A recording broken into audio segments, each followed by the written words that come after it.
Mon nom est Nate, et ce qui suit est mon histoire. Je suis né dans un petit village du Michigan. J'ai grandi dans une grande famille, le plus jeune de 6 enfants.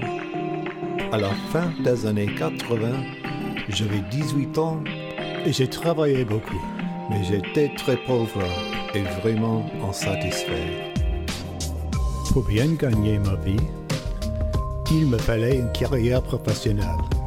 Mais pour cela, il me fallait plus qu'un diplôme d'études secondaires. Malheureusement, je n'avais ni le temps ni l'argent pour aller au collège. Ainsi, mon avenir semblait nuageux. Mais j'ai toujours cru au rêve américain, où si l'on prend le bon chemin, on pourrait vaincre la pauvreté et atteindre la prospérité. Pour moi, comme pour d'autres jeunes défavorisés, la meilleure solution semblait être de rejoindre l'armée. Je suis devenu militaire. Je suis allé au Jump School où j'ai traversé le Ground Week, le Tower Week et puis le Jump Week pour gagner mes ailes. En été 90, je me suis retrouvé dans la 101e Division de l'Airborne stationnée à Fort Campbell, dans le Kentucky. On m'a dit, si tu veux une promotion rapide, choisis un rôle de combat. Donc, c'est ce que j'ai fait.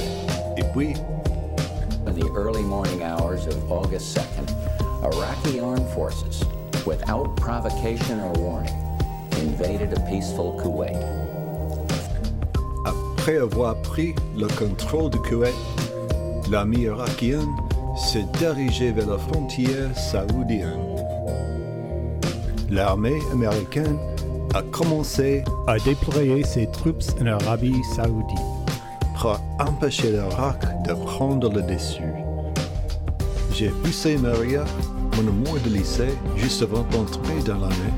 C'était une fille amusante, jolie et intelligente et un peu marginale comme moi. Il était imprudent de se marier si jeune, je sais, mais elle jouait du piano si bien. C'était le coup de foudre. Très vite, nous nous sommes établis une vie conjugale à Fort Campbell et une forte complicité est née entre nous. Nous ne sommes pas partis en lune de miel à ce moment-là, quand nous devions économiser plus d'argent. Quand nous aurons assez d'argent, nous irons en lune de miel à Hawaï. À ce jour, je regrette de n'être allé nulle part avant d'avoir été déployé en Arabie Saoudite pour l'armée américaine. Je passe ma dernière nuit avec Maria avant mon départ. Nous avons des choses difficiles à nous raconter. Elle possède une copie de mon testament. Bien sûr, elle est ma bénéficiaire. Elle pleure et dit qu'elle ne veut pas que je parte. Nous sommes censés avoir une longue vie ensemble devant nous, mais ce soit pour être la dernière fois que nous nous voyons à jamais. Elle dit que je lui manquerai tous les jours jusqu'à mon retour à la maison. Je ne veux pas y aller, mais c'est mon devoir.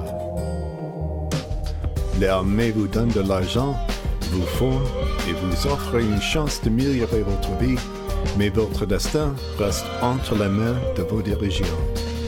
N'importe qui peut agir comme un compatriote, mais dans l'armée, il faut le prouver. Aujourd'hui, certains pensent que la première guerre de Golfe Persique était une guerre facile. Ce n'était pas si facile quand j'y étais. Je n'oublierai jamais le moment où j'ai sorti de l'aéroport de King Fahd. Le chaleur du désert m'a fait sentir comme si je suffoquais. Mon premier souffle m'a paru comme du feu dans mes poumons. Les seules fournitures étaient celles que je portais dans mon sac à dos.